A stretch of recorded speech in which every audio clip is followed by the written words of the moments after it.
This is not good. I mean, the first thing that I heard that is passing, essentially, is Labor's considering this plan there to release prisoners after 40% of their sentence is served. One of the first to be released under this here's a picture of Matalub. This has also been reported by GB News. So this isn't just, I pulled this photo off Twitter by some random profile. This was confirmed by GB News. They did a segment on this. Soon to be released under the new Kistama early release scheme. Hussein was jailed for raping numerous white girls in Rotherham, a absolutely terrible place where I've heard some horrific stories in Rotherham. He said he posted his picture. Where is the justice in releasing this guy early? This is what you get for what you vote for, guys. Well, that just reminds me of a story recently where a girl was being raped near a detention centre and pulled out pepper spray to save herself, and she'll be charged. You're joking. No. Where was that? Sorry. It was in Europe. I can't remember. I think it may have been Holland or so. It was one of the European countries. But she near a centre, 17 years old, was being raped, pulled out pepper spray, which is illegal, just the same as it is here. Yeah. Saved herself, and now she's going to be charged. I mean, it's insanity. The fact that, this is another issue I think which is very dear to my heart, is we should have the right to be able to defend ourselves. Just the fact that we can't have, okay, if you don't want to support guns, pepper spray, simple things like that. It's like, it's not something you can go around harming lots of people with, but it will keep you safe. But we can't have it here. And again, when you start seeing, they talk about violence towards women here in Australia, they're like, we've got to solve the problem. But whoa, we don't want you to be able to protect yourself. That's not what we want to see. We have to do something about it. So we're going to belittle men and talk about, toxic masculinity. No, give them the opportunity to defend themselves. Let them use pepper spray.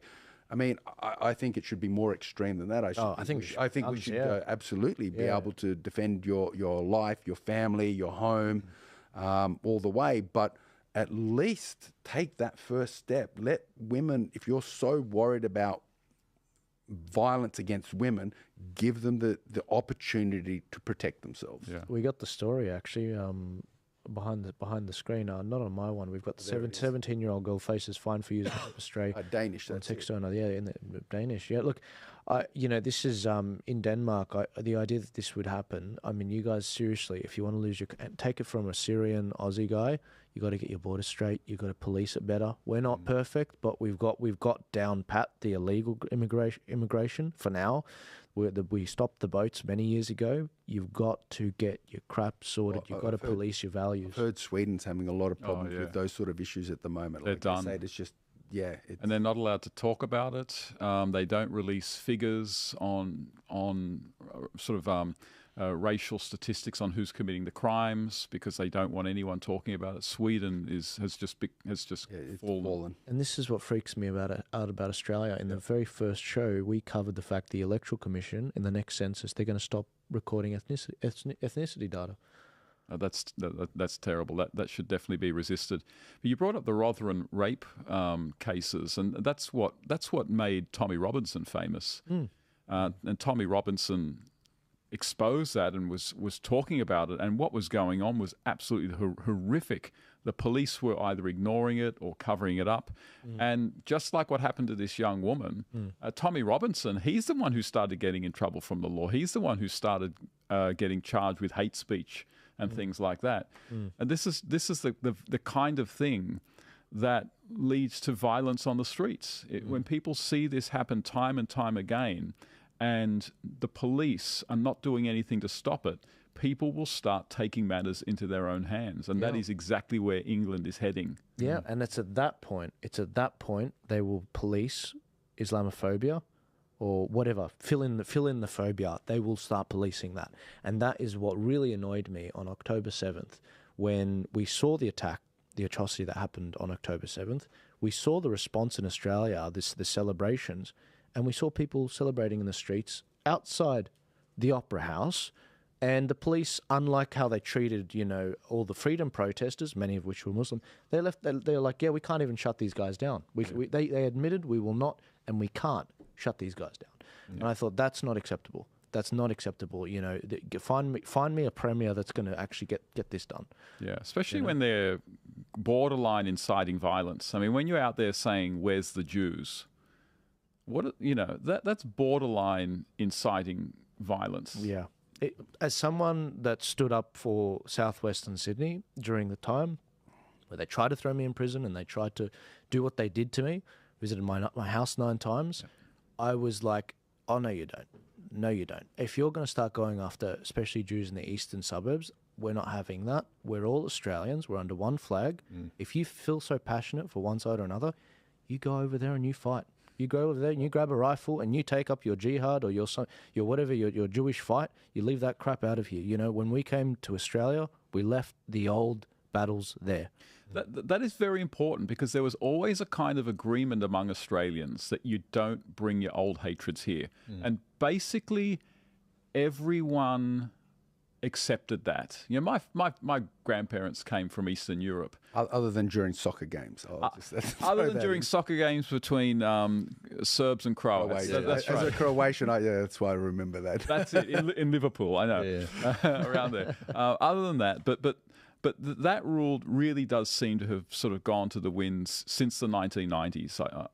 Has been sort of my observation. And now this, like, why are we having this issue where it's coming to almost violence and threats of violence on Palestine? It's dividing the country. That's on different lines. People are bringing their gripes here. That's right. I'm not really religious, but when I hear it, and I think, imagine if you were Jewish in this country, and how you would feel when people are just openly saying that. But where are the other Aussies to stand up and say, that's not right, mate? Like, it doesn't matter what the religion is, it's just not right. It honestly, and the government just seems to be like, it's okay. You can't blame the people here for what a government where they came from is doing. Like, you don't have to agree with what the government over there is doing, but you can't blame the people who are here. They've left. They've come away. They've come here for a new life. So even if they didn't come from there, if they were born in Australia, they were Jewish. They'd never been to Israel, many of them. Even more so. They're not even part of it, yet they're still being blamed for it. It's insanity. I can't begin to tell. Because the step, once we start playing those games, then they start playing these games. And they start going after... that's the censorship, as you said. And they can censor it and they can control it. And this shows how dangerous that envoy for Islamophobia and anti-Semitism will be. That will just be a way for groups to battle and battle one another and use lawfare against one another. Create more animosity. Totally. That's all it'll do. Literally, you see a yarmulke, you automatically you subscribe to Israel's existence, when we all know that's not the case. Oh, you look like Joel. Oh, you must be, on the Palestinian side. I'm going to clock you in the face. King hit you. This is the danger, and this is the problem, guys. Divide and conquer. It's like a lion when he charges a herd and he picks one off. That's what this is. That's the visual representation of what this. So they can pick you off and get the antler and eat it. And they're going to do it one at a time until there's none of us left. I think you're right there. Just to quickly on that point. Yeah, sure. That we kind of all agreed when we came to Australia is that you leave all that behind and we will become one. And there's this mateship, and it doesn't matter your religion, whatever. It's just and that's what's not happening now. Is that what's happened back there or in someone else's home is now being brought here and lived here. Whereas I agree, as you said, in the years gone by, that was kind of the unsaid thing. Is it's a new start and we're all together. It's a new start. I like that. Not a reset. That's right. It's not a reset. Just making that clear. Adam sent in a video from Rebel News, which is basically